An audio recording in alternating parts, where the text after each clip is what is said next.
Hi guys. Today we're going to talk about marketing, and then I'm going to give you your assignment for marketing for the week. Shouldn't be too bad.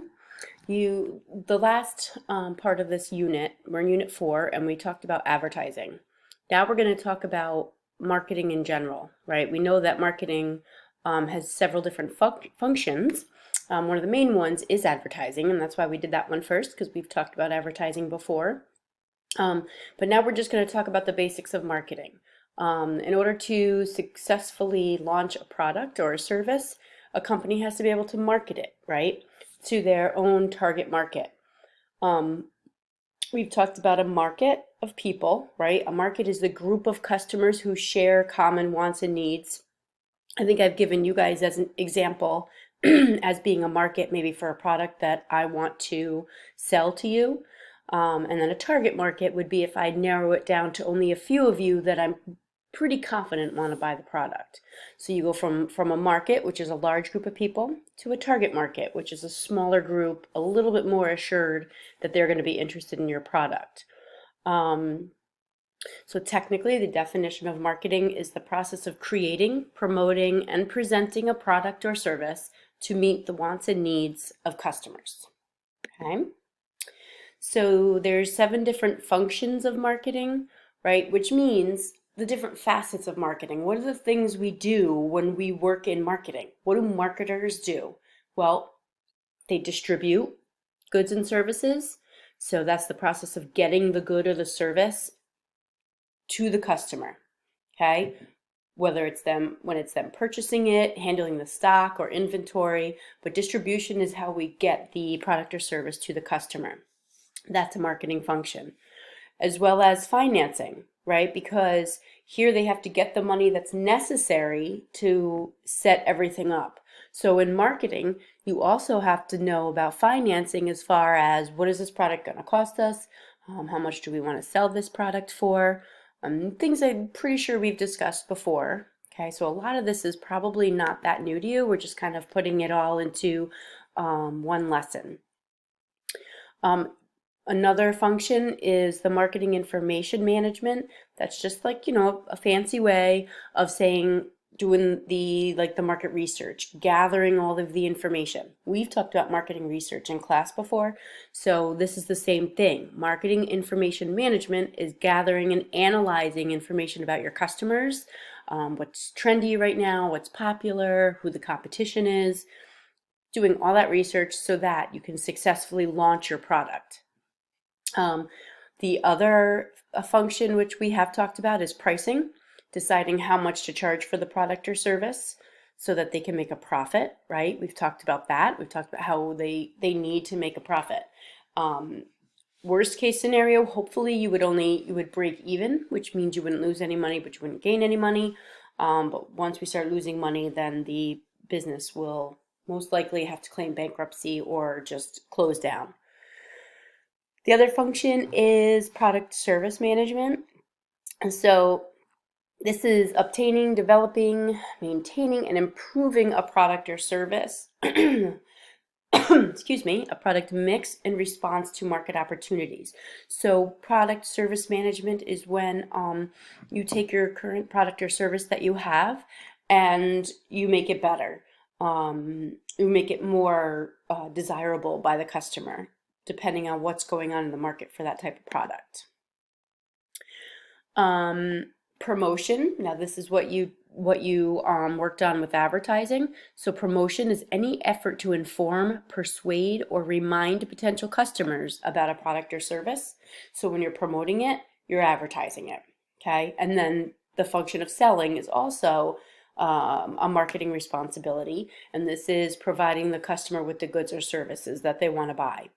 Okay, so companies use relationship marketing to build and maintain their relationships with customers. So that's the one thing about a marketing department is not only are they the main department that works this whole process all the way through to selling to the customers, they usually also maintain a relationship with their customers. Okay. Okay. So the marketing mix. So marketing mix is just a bunch of different ways that you're promoting and advertising and maintaining this product. So the marketing mix is a very important term when you're in marketing. So like if you take the next level marketing class, like if you take sports and entertainment marketing at Valley Central, or if you take our college marketing class, or if you're going to college and you take marketing, the marketing mix is something that they talk about in great detail. It consists of the four basic strategies: product, place, price, and promotion. Some of them have a fifth P. They've just started doing that for people, meaning maintaining those relationships. But the marketing mix means that you have to come up with the strategies to develop your product, the place where you're going to sell it, the price you're going to charge, and how you're going to promote it or sell it to the public, and then maintain those relationships. So when we talk about marketing mix, I already mentioned that the place is how and where the customers will buy the product.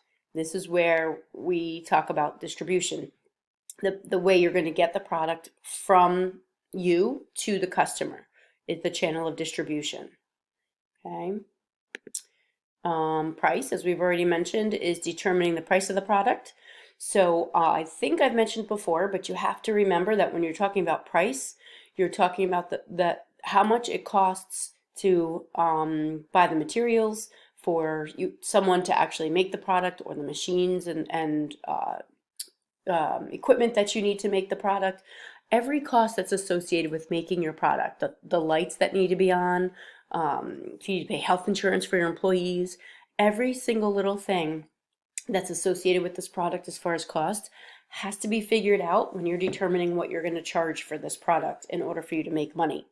Then, as I mentioned already, or a couple slides ago, about the break-even point, the break-even point is that point at which you're not losing any money, but you're not making money yet either.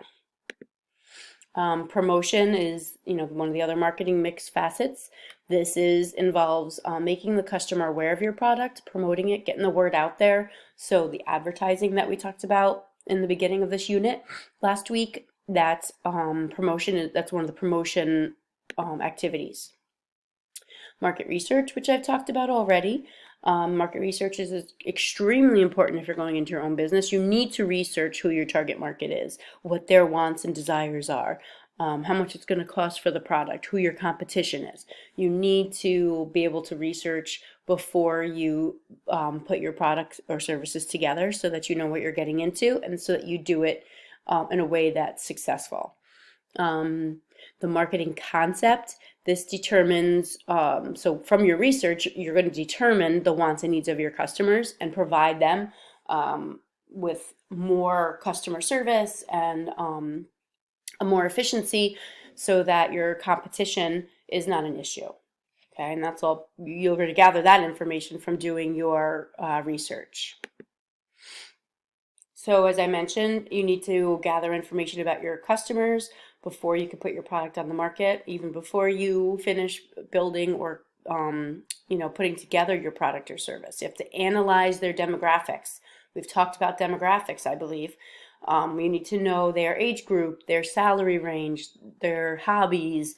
You need to know a lot about your customers in order to meet their needs and their wants in a product or a service.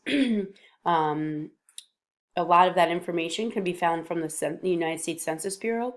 They do a survey, a demographic survey of households, and you can buy that information right from them. Okay. Again, more information about your customer. As I go to the next slide.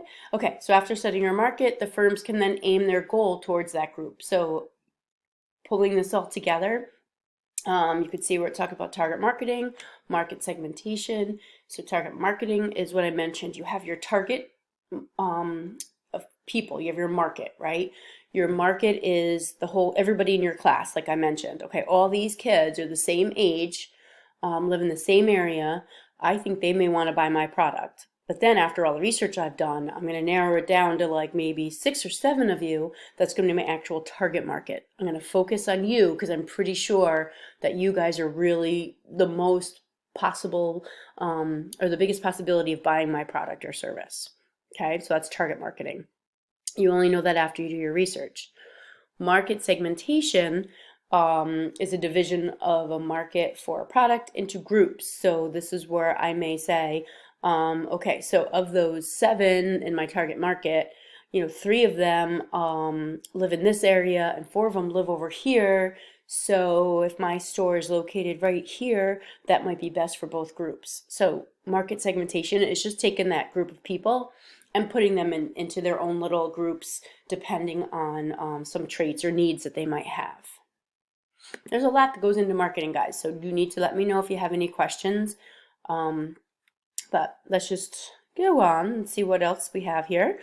Let's see, the 7 steps to product development. Okay, so we've kind of already talked about most of this a little bit as I go through the process of marketing. I've talked about some of this, so I'm not going to go too crazy and bore you to death. You can read these on your own, but just want to make sure you realize there's 7 steps to product development. The first one, you have to generate your idea.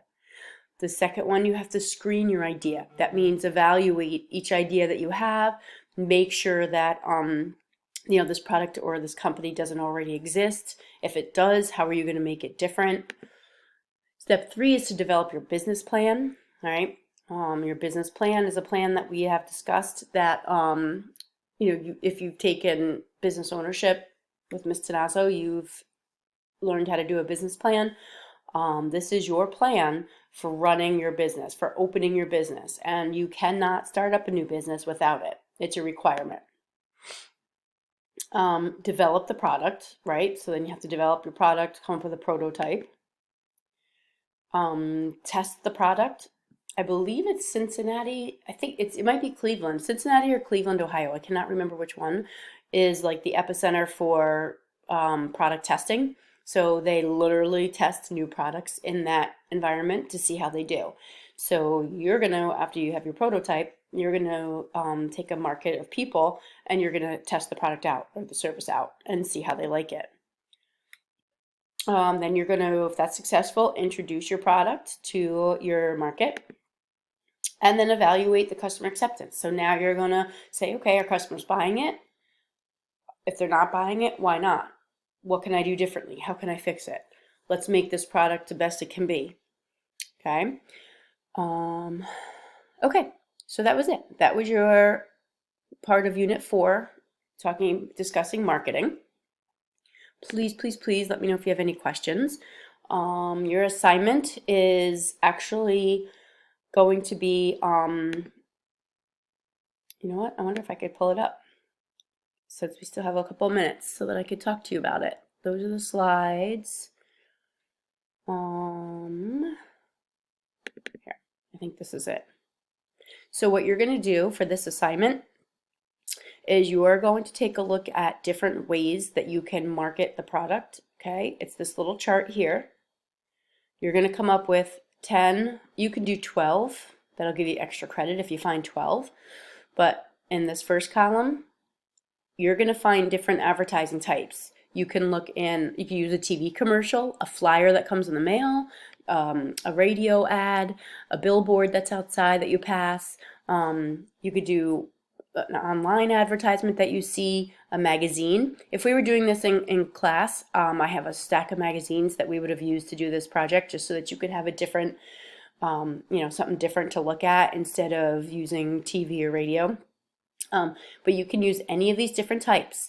So in the first box, where it says number 1 down here, but let's use these so you could see this, you're going to tell me which type it is. So for your example here, it's a commercial. It's a TV commercial, right? What is the advertisement advertising? So here they were advertising car guys, I guess cars. So you would tell me what the advertisement is all about. And then the persuasive technique. So this goes back to our last assignment. Is the technique that they use: slogan, repetition, bandwagon, testimonial, appeals to emotion, or expert opinion. If you have a hard time figuring that out, you could certainly ask me, or just, try to take your best guess. You probably know which one it is. Who's the audience? Who's the target market? You need to have an age group, okay? You can't just say everyone. This is where you're going to lose points if you do that. A target market, as you remember, is a specific group of people. Okay, here, be detailed. Remember, everyone is not a target market. So if it's going to be an advertisement for a video game, most likely it's going to be, I don't know, male and female ages